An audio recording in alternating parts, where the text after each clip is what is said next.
Jornal Amazônia News. Oferecimento. Entre nesse movimento e se surpreenda com o nosso jeito móvel de te entender.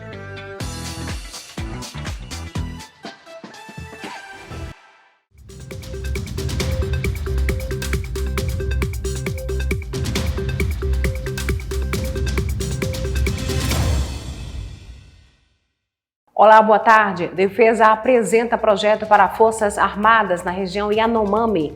Prazo para pedir isenção da taxa de concurso unificado encerra na próxima sexta-feira. E ainda, campanha combate à importunação sexual nos estádios aqui no estado do Pará. Veja como foi o primeiro dia de funcionamento do estacionamento rotativo aqui no município de Santarém. Essas e outras informações você acompanha agora no Amazônia News, que está começando.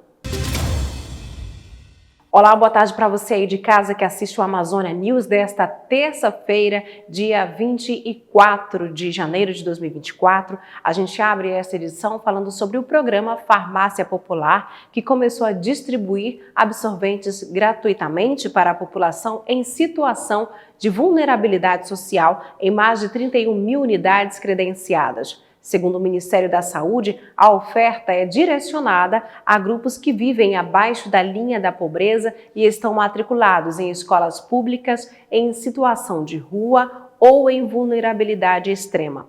O público-alvo do programa abrange 24 milhões de pessoas entre 10 e 49 anos em todas as regiões do país que estejam cadastradas no CAD único.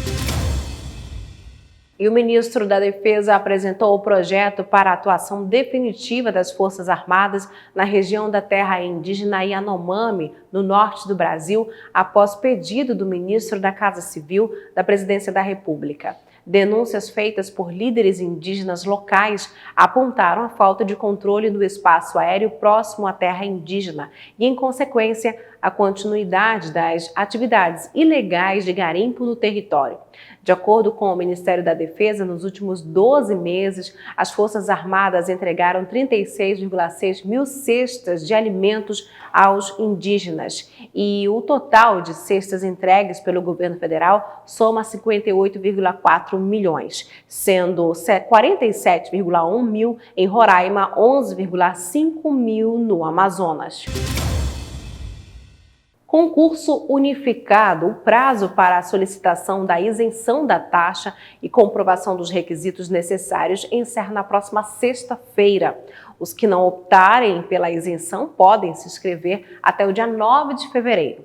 O procedimento é feito somente pela página do concurso. O resultado preliminar da análise dos pedidos de isenção da taxa será divulgado no dia 29 deste mês.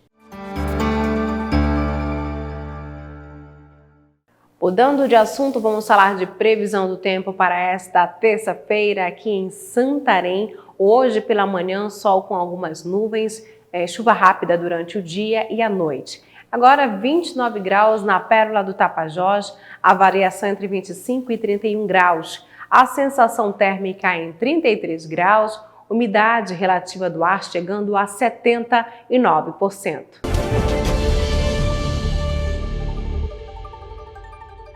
Nesta terça-feira, uma área de baixa pressão sobre o estado de São Paulo e também uma outra área de baixa pressão associada a uma frente fria devem manter as instabilidades entre o sudeste, o nordeste e também o centro-oeste do Brasil.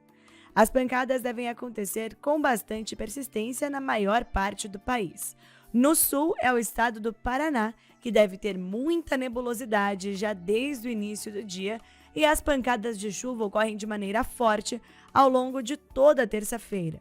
Chuva que vem acompanhada de rajadas de vento de até 70 km por hora. E esse mesmo cenário também deve ser observado em áreas do oeste de Santa Catarina e a região do litoral norte. Chuva persistente e muita nebulosidade ao longo do dia. No norte do Rio Grande do Sul, o sol aparece pela manhã, a nebulosidade se junta ainda no período matutino e depois no período da tarde que vem essas pancadas de chuva. São pancadas que também devem acontecer de maneira isolada, só que com menor volume acumulado. E também não tem grandes destaques em relação a rajadas de vento e muito menos queda de granizo. É uma situação mais tranquila agora em áreas do Rio Grande do Sul, depois de dias de chuva muito severa. E na metade sul do território gaúcho, tempo firme, pouca nebulosidade e as temperaturas também não sobem tanto até o meio da tarde. Porto Alegre mesmo deve ter um dia de sol com poucas nuvens. No sudeste, a chuva mais expressiva fica concentrada em áreas do litoral do estado de São Paulo, a região sul do estado do Rio de Janeiro, sul de Minas Gerais, norte mineiro e também o Triângulo Mineiro e norte paulista. Essas áreas são onde tem alerta de temporais no decorrer desta terça-feira e a chuva que deve acontecer ao longo de todo o dia. Na capital paulista, céu encoberto e possibilidade de chuva a qualquer hora. São pancadas que também vêm acompanhadas de rajadas de vento, descargas elétricas. Em BH, o dia começa com sol e variação de nuvens e a chuva chega no período da tarde. No Espírito Santo, situação um pouco mais tranquila. Isso em relação ao período da manhã, porque Vitória, por exemplo, deve ter sol pela manhã, à tarde e a chuva chega apenas no período da noite. No centro-oeste, temporais devem dominar a região, pancadas fortes que vêm de novo com rajadas de vento e risco de trovoadas. No norte de Mato Grosso e áreas também da metade sul de Mato Grosso do Sul, ainda assim são pancadas com menor volume acumulado e mesmo assim são chuvas que devem ocorrer já desde o início do dia até o período da noite. No Nordeste é onde fica o maior alerta de temporais. Isso significa que a chuva, principalmente no sul da Bahia, deve ocorrer com muito volume e pode ocasionar transtornos. Muita atenção às áreas do sul baiano, porque esse excesso de chuva pode ocasionar alagamentos, enchentes, a força do vento pode derrubar árvores. Essas pancadas têm o potencial de ocorrer ao longo de todo o dia. Assim como o sul do Maranhão, sul do Piauí, boa parte do oeste e norte da Bahia e algumas áreas do sertão nordestino.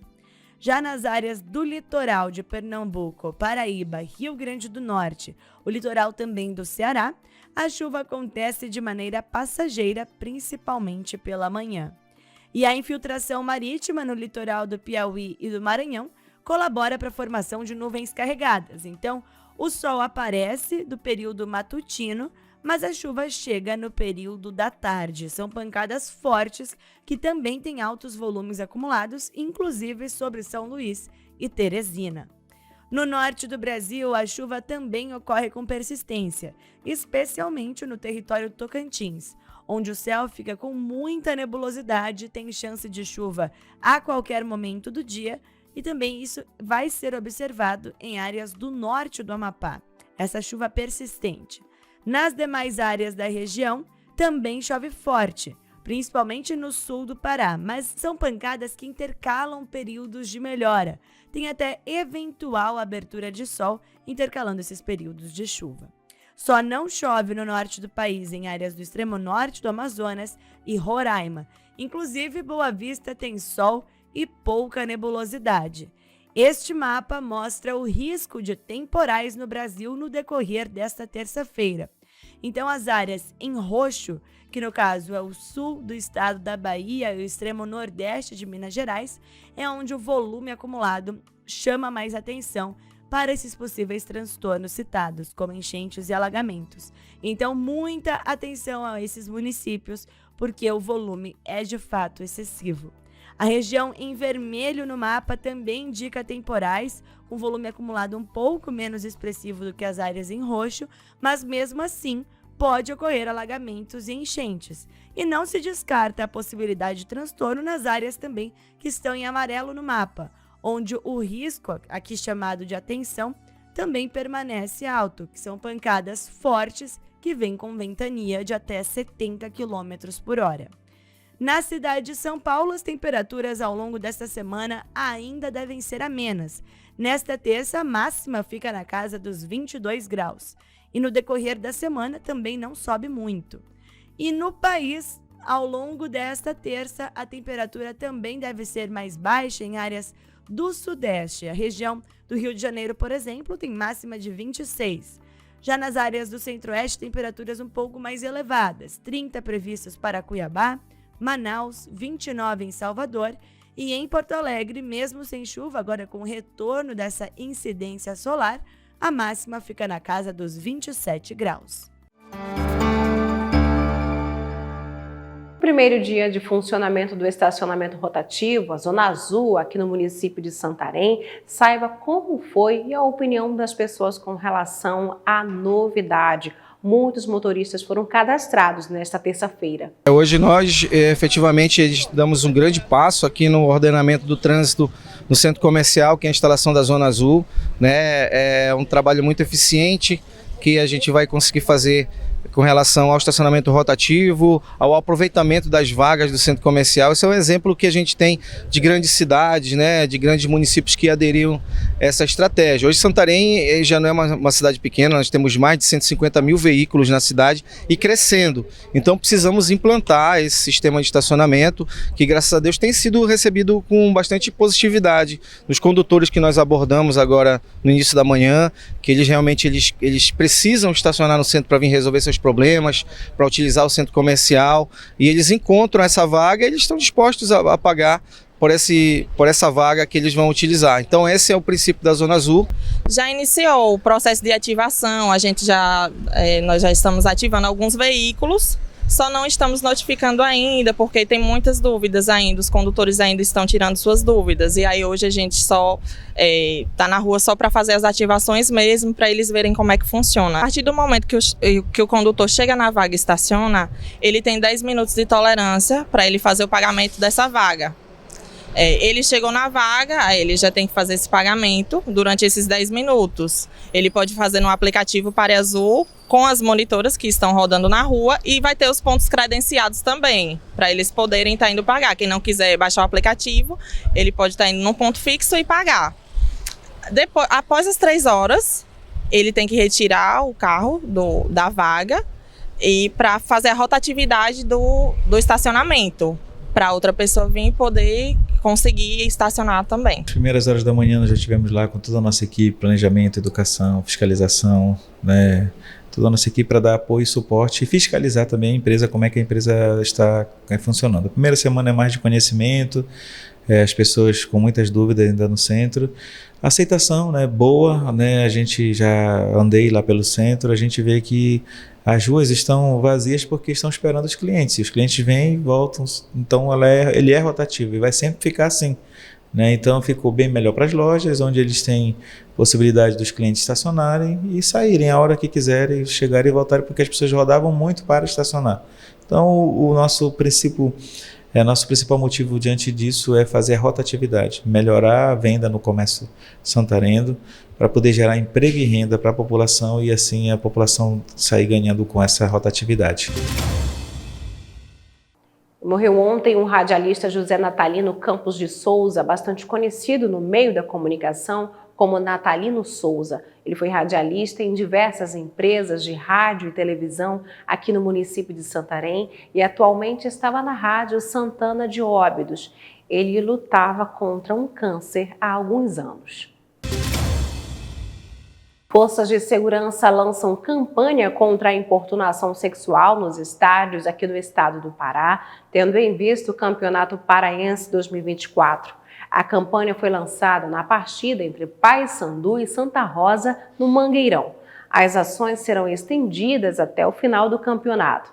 Estão sendo distribuídos materiais educativos, além da orientação ao público em geral, divulgação dos canais de denúncias e atuação dos órgãos de segurança. A internet não deixa de ser um mundo de possibilidades, palco também para ações criminosas. Pensando nisso, a Polícia Civil destaca os principais cuidados que a população deve ter ao comprar produtos pela internet, principalmente se este for um carro. O golpe intermediário é um dos golpes atuais mais comuns aqui no estado do Pará. Uma pessoa anuncia a venda do veículo pela internet, o golpista entra em contato, realiza o pagamento de forma antecipada, pede ao anunciante para retirar as fotos do produto, enquanto isso, da plataforma de venda. Em seguida, anuncia o mesmo veículo em outros sites, com valor acima do que foi oferecido a ele. A prática é considerada criminosa e vem sendo recorrente no mundo digital. E o Instituto Vicente Nelson, organizador do concurso público realizado aqui em Santarém no último final de semana, informa por meio de nota que não houve vazamento de conteúdo da prova, como está sendo informado por candidatos. Em nota, explica que as provas ocorreram dentro da normalidade e contou com a participação de 19.574 inscritos. Porém, a empresa ressaltou que foi registrado um caso pontual relacionado ao fecho de um envelope de prova. No entanto, o envelope não foi transportado ao local de aplicação de forma avulsa. O malote, segundo a organizadora, não foi violado. Bem, até o momento, a programação do certame para o próximo domingo, com a aplicação da prova para os candidatos aos cargos de nível fundamental, superior e pedagogo, se mantém. Ontem mesmo foi realizada uma reunião na sede do Simprosan, que contou com a presença de candidatos e jurídico do Sindicato dos Profissionais das Instituições Educacionais da Rede Pública. A gente se despede por aqui. Obrigada pela companhia e audiência todos os dias. Até amanhã, às 13 horas, com mais informações para você. Se Deus quiser, até lá!